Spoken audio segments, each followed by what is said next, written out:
The air over Okinawa in May 1945 was heavy with the stench of gunpowder and decay. The war's final island had been reduced to a wasteland of splintered palm trees and mangled metal. American Marines advanced through the downpour, their rifles slick with rain, their faces drained of expression. Behind them, a grim procession followed. Japanese soldiers, alive but broken. Their heads were shaved, their uniforms in tatters, their eyes hollow with shock. When the gate of the barbed wire enclosure clanged shut behind them, not a single man tried to escape. Not one looked back. The guards had braced for resistance, but what they found was silence, a silence that settled over the camp like a judgment. These weren't defeated men. They were survivors who had been taught that surrender was never an option. For years, propaganda had hammered the same message into them. Capture meant disgrace. Many had carried grenades, ready to die rather than be taken. Now, stripped of weapons and that final choice, they waited for the execution they believed was inevitable. But the bullets never came. Instead, Marines handed them canteens. Asterisk, drink. Asterisk. The prisoners hesitated, their hands trembling, half expecting poison. The youngest, barely 19, lifted his to his lips first.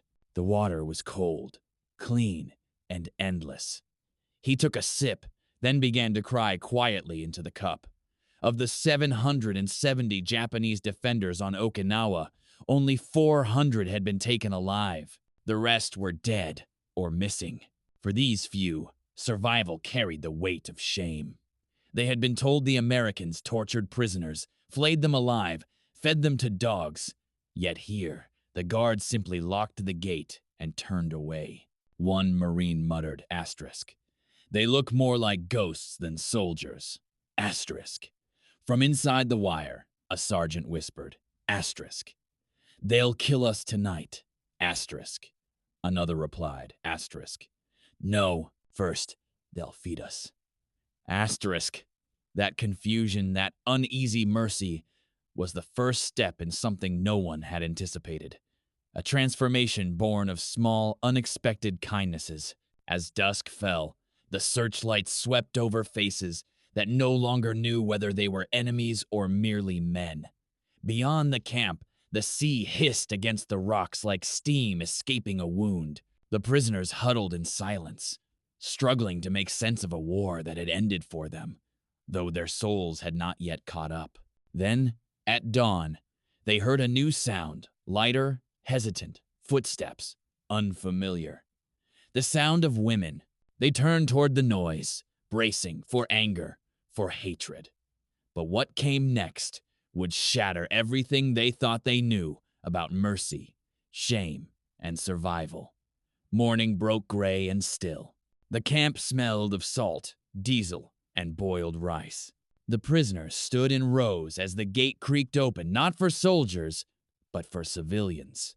5 Okinawan women stepped through, their heads covered with white kerchiefs, their hands gripping buckets and ladles. They had been brought in under Marine supervision to cook, clean, and tend to the prisoners. None of them had ever stood so close to the men who had burned their homes. Every step they took stirred memories of villages in flames, of lost loved ones. One woman's husband had vanished in the caves near Shuri Castle. Another had watched her house collapse under naval bombardment. Now, those same uniforms stood before them, emaciated and silent. The women hesitated at the sight of unwashed bodies, the smell of sickness, the haunted eyes watching them. They expected hatred, but what they found was something stranger, a fragile, unspoken tension. Okinawa had lost nearly a third of its civilians in the invasion. And now, survivors from both sides stood in a space smaller than a village square, thrown together by fate. A Marine corporal gestured toward a cooking shed. Asterisk. They'll help with rations. Asterisk. His voice was flat, but his eyes flickered nervously toward the prisoners. The women ladled rice into tin bowls, their movements careful, distant, mechanical. Then, one of them, barely 20, moved too quickly.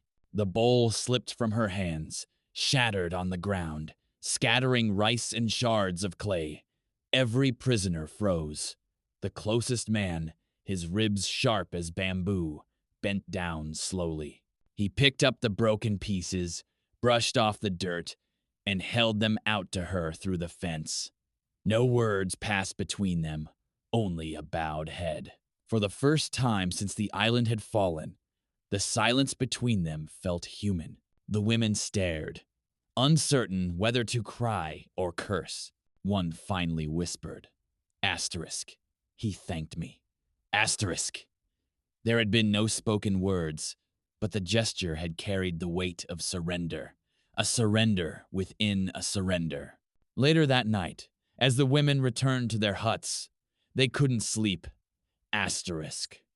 They looked more lost than dangerous. Asterisk, one murmured. The next morning, they returned with extra rice, unofficial, unnoticed. Inside the fence, word spread quickly. The men whispered, "Asterisk, the enemy is kind." Asterisk. But kindness, they would soon learn, was more unsettling than bullets. The following morning, the camp woke to the clatter of metal tins and the low hiss of steam from the field kitchen. Sunlight glinted off buckets of rice and soup. The same woman who had dropped the bowl the day before stood again at the fence, her hands steadier this time. Across from her, the same prisoner waited in line, thin and expressionless, his face marked by a fading scar. When their eyes met, both looked away, but she remembered how he had picked up the broken bowl. Careful, wordless. She scooped an extra portion into his tin before moving on. For the first time, the men ate full rations, hot rice, vegetables, even small pieces of meat. The smell alone brought tears to their eyes. Records from Allied supply reports showed that each prisoner received nearly 2,500 calories a day, the same as American soldiers on the front lines. For men who had survived weeks on half rations or raw roots, it felt unreal. Asterisk. "This can't be mercy," asterisk one muttered. Asterisk.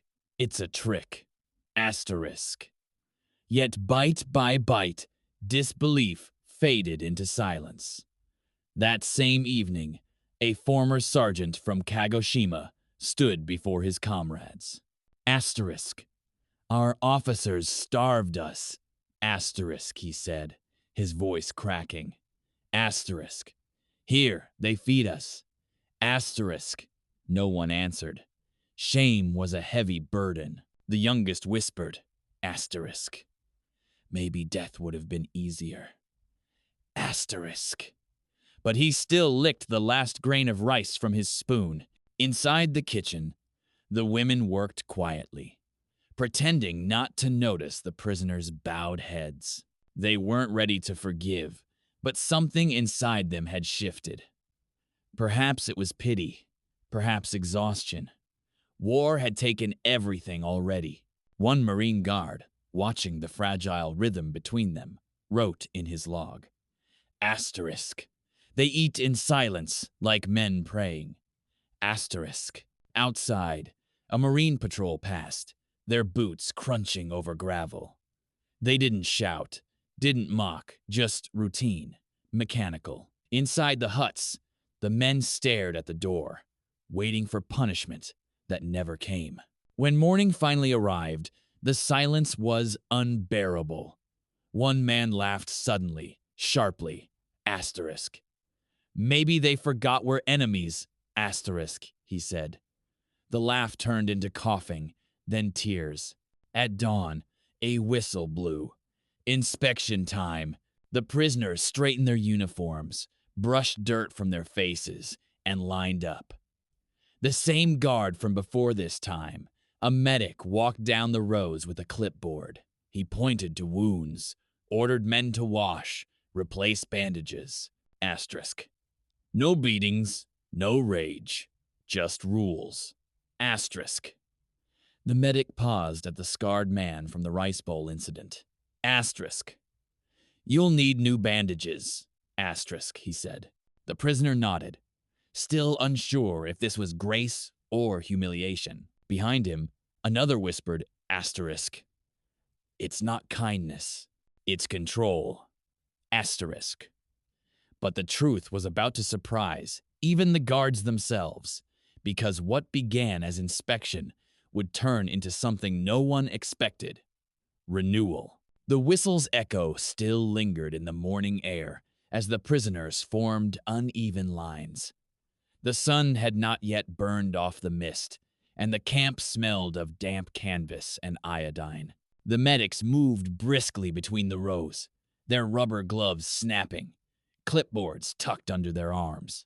It was inspection day routine for the Marines, but an alien ritual for the Japanese soldiers, who had never known care without punishment. The medic, a broad-shouldered corporal named Miller, stopped at each man, checking wounds, peeling back dirty bandages. Asterisk. You clean this daily. Asterisk, he said through a translator. The words sounded like orders, not kindness, and that made it easier for the prisoners to obey. When he reached the scarred man, he pointed to the festering burn on his shoulder. Asterisk, soap every day. Asterisk. The man nodded stiffly. Lice inspections followed. The prisoner stripped to the waist, eyes fixed on the ground. A delousing sprayer hissed down the line, coating their skin in pale powder. For them, humiliation was familiar. What confused them was the absence of cruelty. No kicks, no laughter, just efficiency. One whispered, asterisk. They treat us like livestock. Asterisk. Another replied, asterisk. Livestock are fed. Asterisk. By midday, the camp buzzed with disinfectant and strange relief. Records from the U.S. Navy's Bureau of Medicine showed disease rates in such camps dropped by nearly 60% within 3 weeks. Men who had arrived half dead began to regain color, yet the physical healing brought emotional collapse. The more their bodies recovered, the heavier their shame felt. That afternoon, Miller walked past the huts and saw 2 prisoners scrubbing their clothes in a basin. He didn't stop them. He just left extra soap bars on a crate. No one spoke, but the gesture rippled through the camp like a rumor. Clean clothes, warm food, rules. Disciplined life was returning, but they didn't know what to do with it. Inside his log, Miller wrote, asterisk. They don't understand hygiene is hope. Asterisk. That night, the rain stopped, and the camp smelled faintly of soap instead of rot. Under the dim lanterns, men touched their bandages, still disbelieving. Beyond the fence, supply trucks rolled in again. Their cargo, not bullets but boxes, marked in bold red letters. Asterisk. Lifebuoy soap. U.S. Army supply. Asterisk. The sight hit harder than gunfire. The guards waved the trucks through, the engines grumbling like distant thunder. To the prisoners, it looked absurd, an entire military operation not for weapons, but for soap.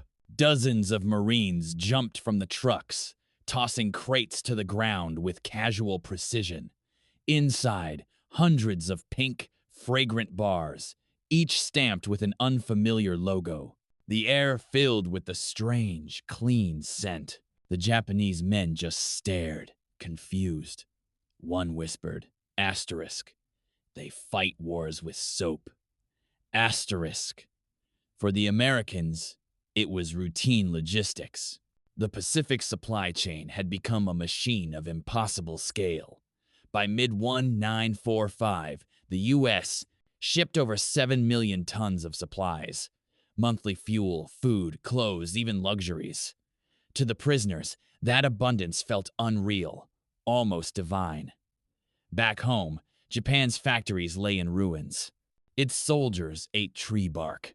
Yet here, Even the enemy's prisoners had more soap than an entire Japanese village. A Marine sergeant broke open a crate and handed the first bar through the fence. Asterisk. Wash up. Tomorrow's inspection. Asterisk.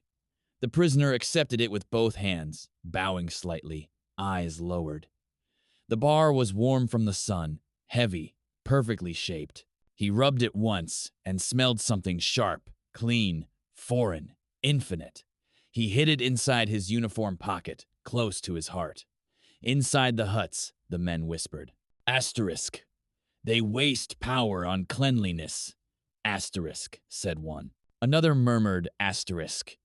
No, this is power. Asterisk.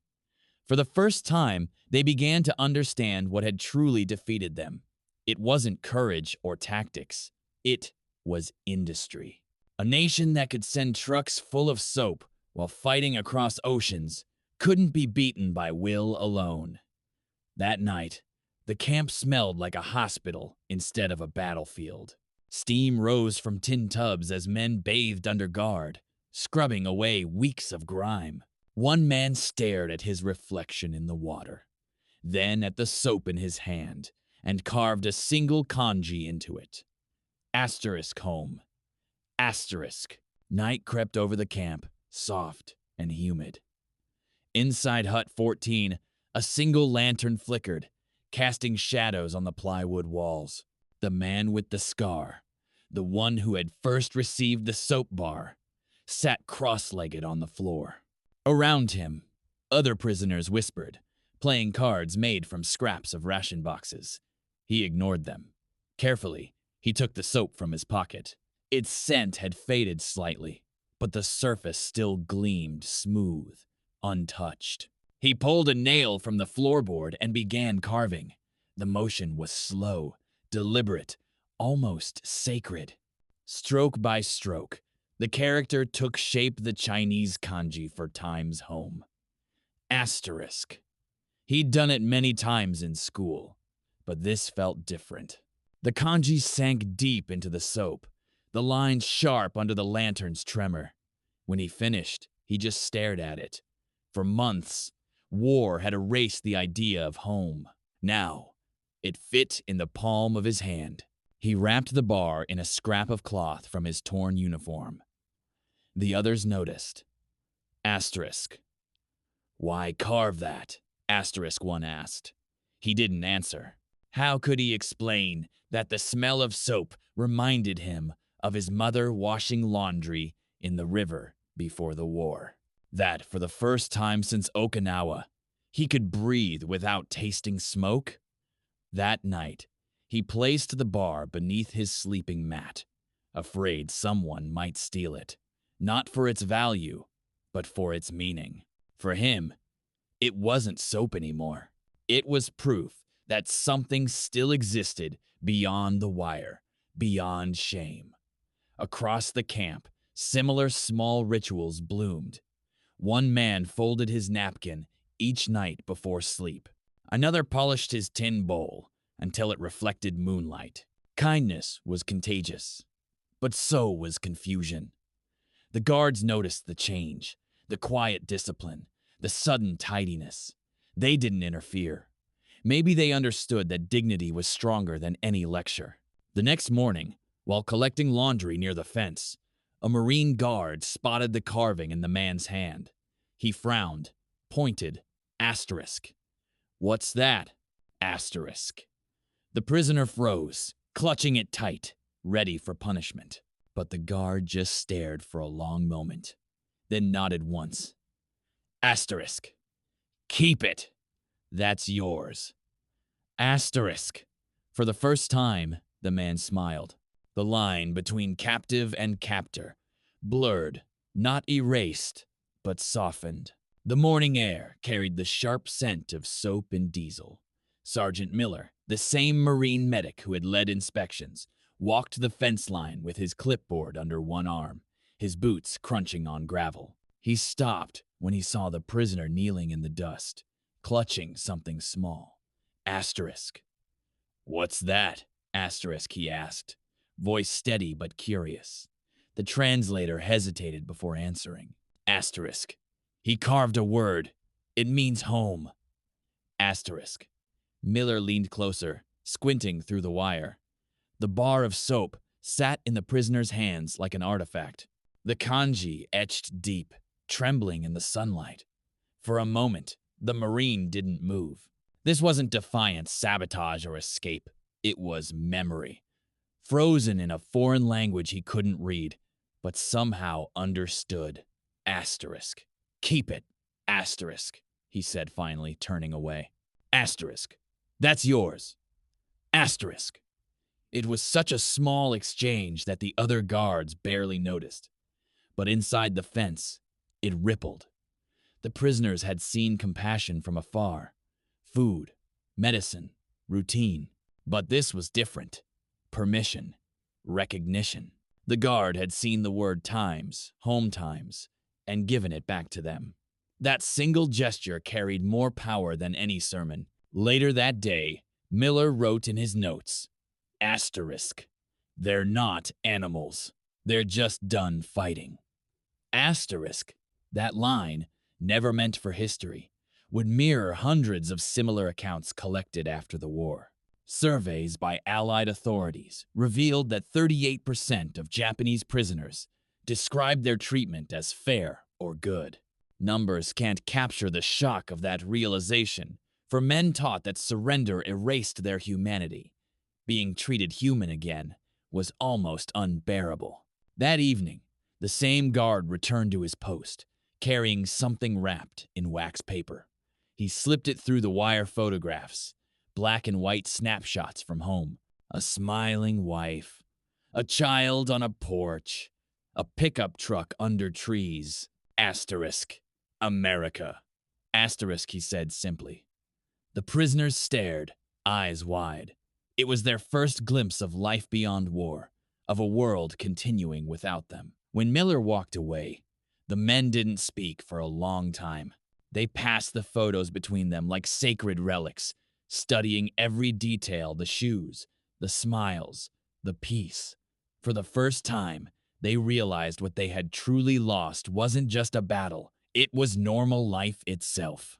And the next morning, when the guard returned, they were waiting, ready to see more of that strange, living world. The sun was merciless that morning. White heat on metal roofs, flies buzzing around the chow line. The prisoners waited by the fence, eyes lowered, pretending not to expect anything. But when Sergeant Miller appeared again, the air shifted. He carried a small bundle, creased black and white photographs. He motioned for the translator, then held them up one by one. Asterisk, this is my home. Asterisk, Miller said simply, his accent flattening the words.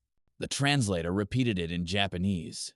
The men leaned closer, their shadows bending toward the fence. In the first photo, a woman smiled from a porch swing. In another, two kids played baseball in a dusty backyard. Ordinary scenes, ordinary peace, but to the prisoners, it felt like science fiction. The scarred man recognized something behind the guard's shoulder. A tree, a chair, a sky untouched by war. His throat tightened. He thought of Tokyo, once proud, now charred bone.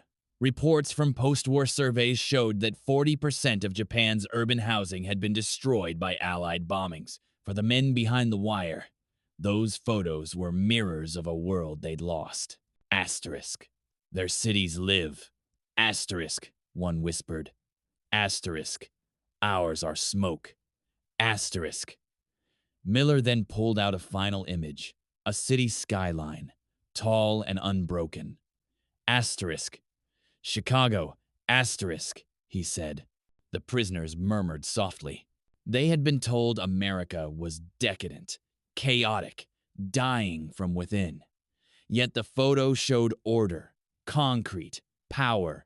One man muttered, asterisk. We built courage. They built everything else. Asterisk, it wasn't sarcasm. It was surrender of a different kind, the intellectual kind. As the photos made their way down the line, the guards said nothing more. The men studied each image carefully, as if memorizing another planet. A few tried to sketch the shapes in the dirt towers, bridges, clean streets. The contrast burned quietly inside them. When Miller finally took the photos back, he noticed something new. No anger, no fear, just stunned quiet. Asterisk, tomorrow, asterisk, he said. Asterisk, I'll bring more. Asterisk. The translator related. Heads nodded slowly. No one thanked him aloud, but gratitude hung heavy in the humid air. That night, the prisoners sat by candlelight, murmuring softly. The scarred man traced the outline of the skyline in dust, his finger trembling. Then, without warning, another sound rose low, melodic, fragile. Someone was humming a tune. Then another voice joined in. It was the start of a song. It began as a hum, faint, almost lost beneath the wind rattling the tin roofs. One prisoner started it, an old regimental tune, half forgotten, sung under his breath. Then another voice joined in, rough and cracked. Within minutes, the entire barrack vibrated with the low thrum of melody. It wasn't defiance. It wasn't mourning. It was memory reshaped into sound. Outside the fence, the Marines froze. They'd heard enemy battle cries before. Never this. One leaned on his rifle and listened. Asterisk.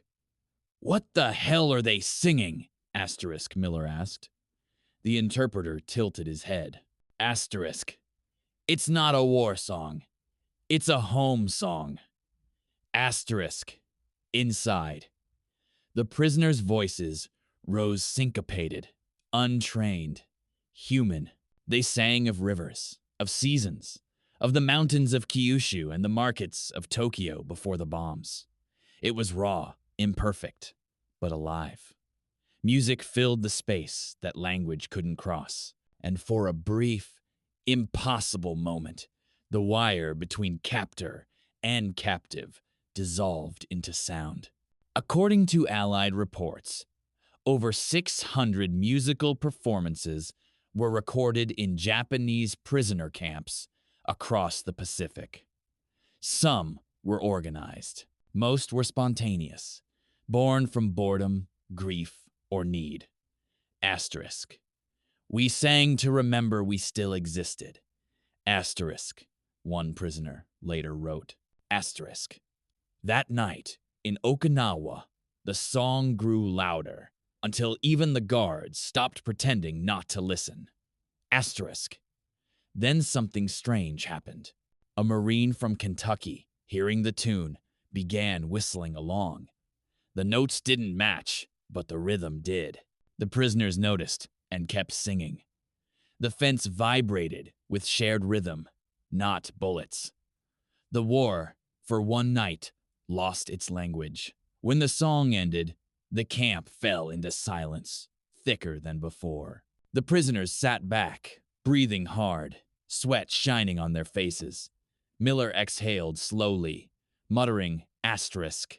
They sound free. Asterisk. The interpreter didn't answer. Asterisk. Freedom was the one thing neither side could define anymore. Asterisk. The next morning, Miller returned to the gate with a notepad. Asterisk. Translate the words. Asterisk, he said. The interpreter hesitated, then began writing the verses about home, loss, the smell of summer rain. Each line told him something about the men behind the wire, things they'd never dare speak aloud. And as he wrote, something in him cracked, too. He understood both languages, but belonged to neither. The interpreter's name was Kenji Nakamura, born in Los Angeles, raised in Osaka, drafted by neither side, but claimed by both. When he walked the camp each day, the prisoners eyed him with confusion. His uniform said U.S. Army, but his face mirrored theirs. He carried two burdens, a clipboard, and the quiet ache of divided blood. That morning, after the night of singing, Miller handed him the notepad. Asterisk. Write down the lyrics. Asterisk, he ordered. Kenji nodded. He walked inside the compound, past the mud huts and rows of drying uniforms. The prisoners stood silent as he sat on an overturned crate, pencil scratching across paper, line after line translated into English. But something got lost. Each time words for seasons, sorrow, duty, that English couldn't hold. One older prisoner watched him carefully. Asterisk. You speak both tongues. Asterisk, the man said softly. Kenji looked up. Asterisk. I try. Asterisk.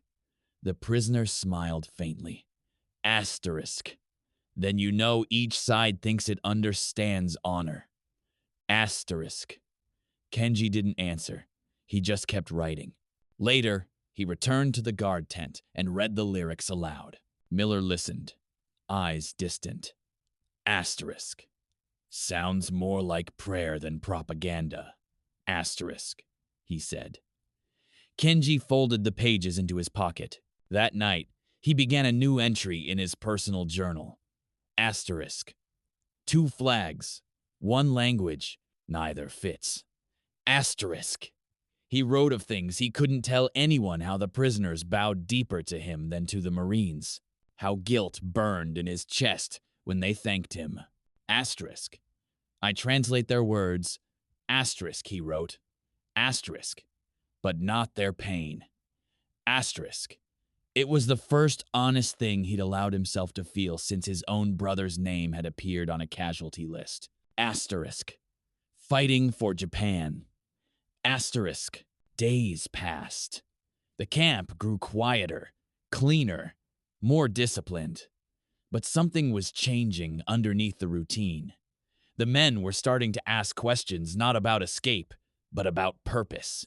One request came to Kenji in hesitant words. They wanted to plant something: seeds, vegetables, life. When Kenji told Miller, the Marine frowned, then shrugged. Asterisk. Let them. Might keep them busy. Asterisk, Kenji nodded. But inside, he felt something else. Fragile hope. A garden was not rebellion. It was confession. That evening, he stood by the fence, watching prisoners trace small squares in the dirt. The first shovel hit the ground with a hollow thud, and for the first time, the camp smelled like earth instead of iron. The soil behind the fence was hard, cracked, sun-bleached, and full of shell fragments. Still, the prisoners knelt there at dawn, scraping at the earth with mess tins and spoons. They worked slowly, wordlessly, until sweat streaked through the dust on their faces. A Marine guard watched from the tower, puzzled. Asterisk. They're digging. Asterisk, he muttered. Asterisk. But not to escape. Asterisk. It had begun 2 days earlier with a quiet request, delivered through Kenji. The prisoners wanted to grow food, not because they were starving. The rations were steady now. They wanted to create something, to prove maybe to themselves that they could still nurture life after destroying so much of it. When Kenji translated the request, Miller raised an eyebrow. Asterisk. A garden in a war camp? Asterisk. Then he sighed. Asterisk. Fine. Give them seeds. Let's see what happens. Asterisk. The next morning, U.S. trucks dropped off. Burlap sacks labeled times. Seeds. Agricultural relief. 1,945 times tomatoes, beans, cabbage, the same supplies meant for rebuilding villages. Reports show that by 1946, at least 12 Japanese prisoner camps maintained vegetable gardens, their harvests supplementing the Allied ration system. But for these men, the numbers didn't matter. This was ritual, redemption through dirt. The prisoners planted in perfect rows, just as they had drilled in formation months before. Each seed went in with military precision. One man hummed softly, the same tune from the night of the song. The women from the kitchen watched through the fence, whispering to each other. They'd seen soldiers dig trenches and graves, but never gardens. By evening, The first patch was complete, 30 by 40 feet, framed with sticks and twine. The soil still looked dead, but the men stood back, studying it like a map of hope. An older soldier bowed slightly to the earth before leaving. Asterisk. For those we buried. Asterisk, he murmured. That night, a storm rolled in from the sea. Thunder rumbled, and rain hammered the tin roofs. The prisoners lay awake, listening. For the first time, they prayed the rain would not stop. By morning, it hadn't, and outside, their garden glistened under a silver curtain of water. Kenji stepped out of his tent, notebook in hand. He watched them working in the downpour, faces lifted to the sky. Asterisk. They're still soldiers. Asterisk, he thought. Asterisk. But now they're fighting for life. The rain didn't stop for 2 days. It came down in long gray curtains that blurred the fence, soaked the huts, and turned the ground into a mirror of mud. Yet the prisoners kept working barefoot, shirts plastered to their skin. They dug trenches for drainage, propped up weak seedlings with sticks, and laughed quietly when one slipped and fell face first into the muck. The guards on duty watched, rifles slung, unsure whether to intervene or just let the storm and the men exhaust each other. From the tower, Miller raised his binoculars. He saw them, dozens of silhouettes bending and straightening, covered in mud, indistinguishable from the field they were saving. He muttered to himself, Asterisk. They don't quit. Asterisk. Then, after a pause, softer. Asterisk. Not anymore. Asterisk. The rain turned the camp into a soundscape of drips and footsteps. The women brought soup, steaming and thin, leaving it by the fence under tarps. No words passed, only gestures. The prisoners bowed deeply before eating, rainwater dripping from their hair into the bowls. Kenji, standing beside the kitchen tent, wrote in his journal, Asterisk. They are building life from death. I've never seen anything braver. Asterisk. One Marine corporal leaned against the wire, watching them. Asterisk. You'd think they'd hate the rain after all that fighting. Asterisk, he said. Miller shook his head. Asterisk. No. Asterisk, he answered. Asterisk. Rain means the crops might take. Asterisk. That afternoon, lightning cracked over the ridge. A prisoner slipped, slicing his hand open on a shovel. Miller rushed in without thinking, his boots sinking deep in the mud. He bandaged the wound while the others stared, stunned. The man whispered, Asterisk. You didn't have to. Asterisk, Miller replied, Asterisk. Rules are rules. We don't let men bleed out in our camp. Asterisk. For a fleeting moment, there was no side, no enemy, just two humans kneeling in the storm. When Miller looked up, the rest of the prisoners were staring, eyes wide. Asterisk. Work's done. Asterisk, he called. Asterisk. Get dry. Asterisk. They obeyed silently. That night, as thunder faded, the rain stopped for the first time. The next morning, the prisoners stepped out into washed air. Their garden had survived tiny green shoots poking through the mud like defiant signals. For the first time since capture, they cheered. And as the sun broke through, a new order spread through the camp.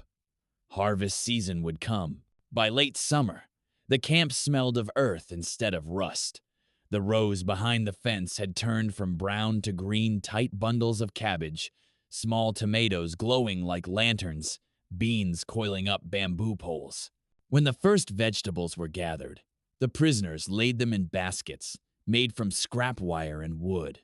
The garden that began as a distraction had become the camp's heart. The Marines decided to let them cook their own harvest. That morning, smoke drifted from the kitchen hut as the women stirred large iron pots. Prisoner-grown vegetables sizzled in broth beside military rations of rice and canned meat. The men waited, sitting cross-legged in the dirt, the smell cutting through months of dust and disinfectant. It wasn't a feast, but it felt like one. When the first bowl passed through the fence, silence fell. They ate slowly, reverently. For once, the food tasted like something they'd earned, not been given. The scarred man from before chewed thoughtfully, then whispered, "Asterisk, it's from our soil." Asterisk. A fellow prisoner nodded. Asterisk. We fed those who conquered us. Asterisk. He meant it without bitterness.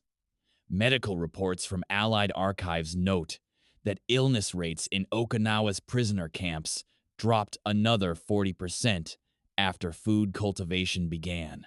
Nutrition, routine, and dignity reinforced each other. But numbers couldn't capture what happened that afternoon. The women sat nearby, eating too. No guards shouted, no one rushed. For 1 hour, war paused. Miller watched from a distance, arms folded.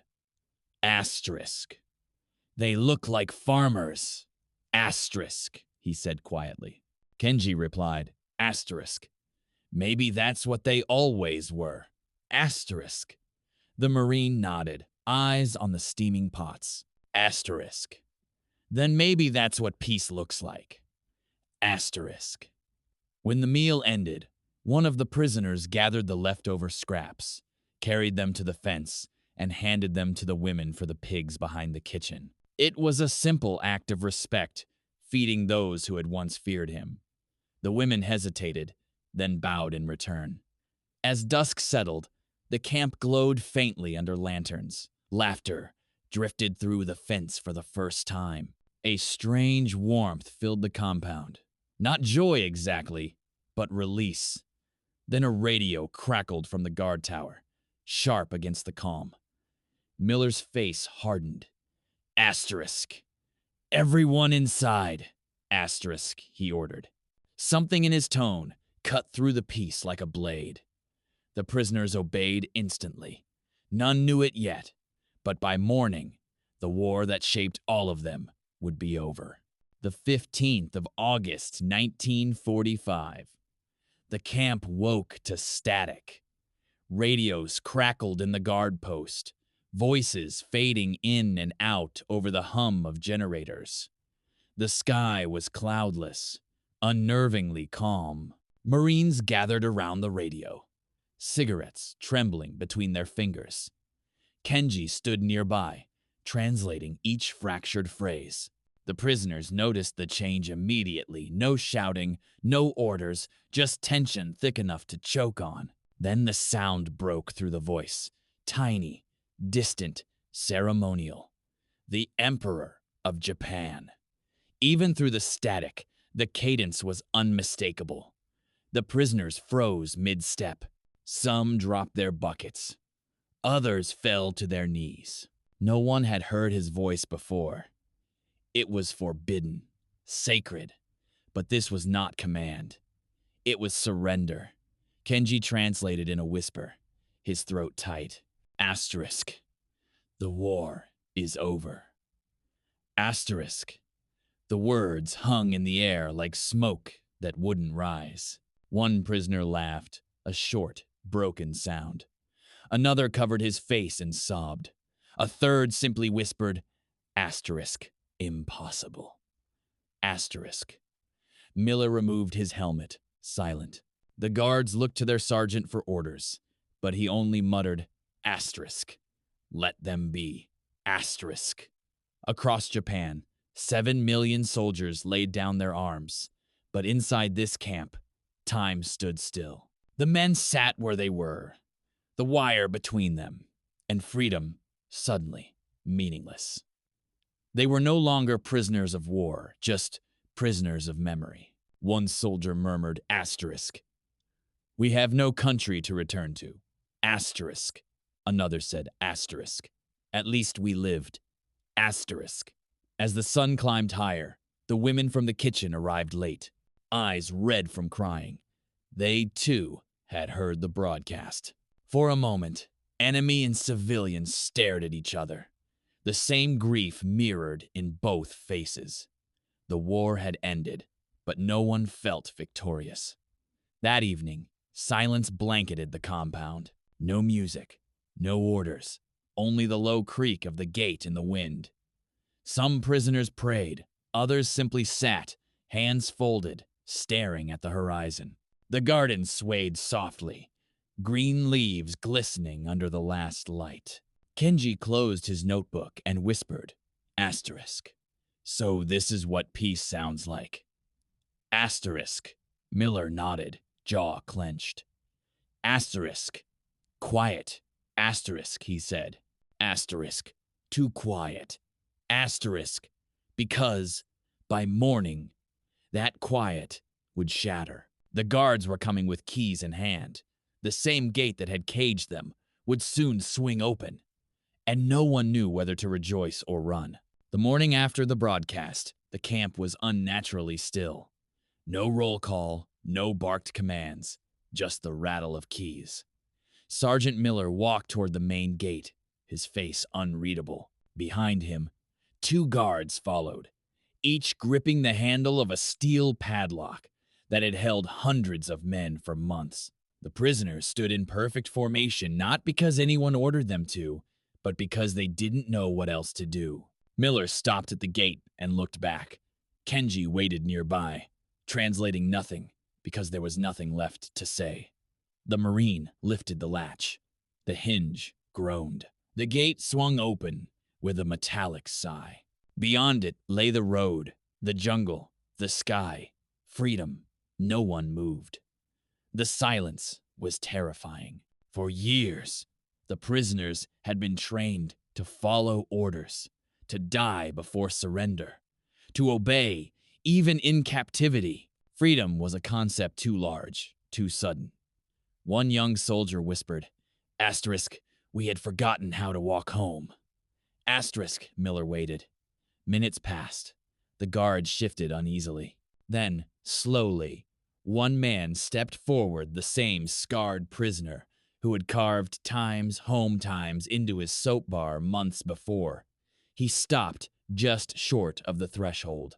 His body trembled, not from fear, but from the weight of what lay beyond. He turned to Miller, bowed deeply, and said in halting English, asterisk, thank you for life. Asterisk, Miller didn't reply. He simply nodded and stepped aside, and far ahead, the freed men walked toward the docks, where ships waited to take them home. The trucks rumbled toward the coast at dawn. Their engines coughed in the humid air as the former prisoners sat shoulder to shoulder in the back, silent, expressionless, but alive. The road curved through green hills, still scarred by shell fire. Each bend revealed the sea, endless, calm. They hadn't seen the ocean without fear since the invasion. Now it glittered like something reborn. At the harbor, the men climbed aboard a U.S. transport ship. The deck smelled of salt and oil. Gulls screamed overhead. For many, this was their first time stepping on steel instead of soil. They looked around nervously at the American crew, young men in clean uniforms, working with practiced ease. No shouting, no hatred, just efficiency. The Japanese watched, realizing with quiet awe that even in peace, the Americans moved like soldiers. Official records note that 96% of Japanese prisoners under Allied custody survived the war. A figure almost unthinkable given what they'd been taught to expect. For men raised on the idea that capture meant death, that survival rate was its own kind of miracle. On deck, the scarred man leaned against the railing, feeling the ship's vibration through his bones. The sea stretched to the horizon, blurring into a thin line of light. He whispered, asterisk, we learned mercy from the enemy. Asterisk. As the ship cut through the waves, the men shared fragments of memory about the garden, the song, the rain. Some spoke of shame, others of relief. None talked of glory. One soldier held a small cloth bundle, the woman's basket, now empty, except for a few grains of rice. He planned to keep it until it fell apart. Below deck, Kenji watched them from the corridor. He was assigned to translate disembarkation forms, but he wrote something else instead. Asterisk. They bore as prisoners. They disembark as witnesses. Asterisk. He knew they would return to a country burned, starving, and humiliated. But they would also return with stories of strange kindness, of a war that ended not with bullets, but with soap, rice, and rain. As the sun dipped, the coastline of Japan emerged faintly on the horizon, gray, fragile, waiting. The men crowded the rail, straining to see home. The scarred man reached into his pocket, touching only air where the soap had once been. For the first time, he didn't need it. Ahead lay the shore, and an uncertain peace. Decades later, Tokyo roared with neon and traffic. But inside a small wooden house on the outskirts, time moved slower. The scarred man, his hair now silver, his hands stiff with age, sat at a low table with his grandson. Outside, cicadas screamed in the summer heat. He opened an old metal tin, edges rusted, and took out a small cloth bundle. Carefully, he unfolded it. Inside lay a cracked, yellowed bar of soap. The boy frowned. Asterisk. Oh, Jason, what's that? Asterisk. The old man smiled faintly. Asterisk. Something that saved me. Asterisk, he said. His voice was thin, but steady. He held the soap up to the light, tracing the faint worn grooves of the kanji Times home. Asterisk. The boy leaned closer, curious. Asterisk. You made that? Asterisk. He nodded. Asterisk. A long time ago, in a place far from here, they locked the gate so we couldn't run, but they also locked out the hate. Asterisk. The boy didn't fully understand, but he listened the way children do when they sense something sacred. The old man told him about the camp, not the battles, not the shame, but the strange humanity inside the wire. The soap trucks, the rain-soaked garden, the woman at the gate, how mercy had felt more unbearable than punishment. He laughed softly. Asterisk. We thought the Americans would kill us. Instead, they taught us how to live clean again, inside and out. Asterisk. In 1952, when the Allied occupation officially ended, Japan rejoined the world. But for men like him, peace had started years earlier, behind barbed wire in a muddy camp where compassion grew like weeds between ruins. The old man placed the soap back in the cloth and pressed it into his grandson's hands. Asterisk. It still smells like that day. Asterisk, he said. The boy sniffed it faint, but unmistakable, the sterile, comforting scent of life. The man looked toward the window, where sunlight flickered through bamboo. Asterisk. Remember, asterisk, he said quietly. Asterisk. They locked the gate to keep us alive. Asterisk. Outside, the boy ran off to play, clutching the relic of a war he'd never know. The old man sat back, eyes closed, listening to the hum of life-returning cars, laughter, distant bells.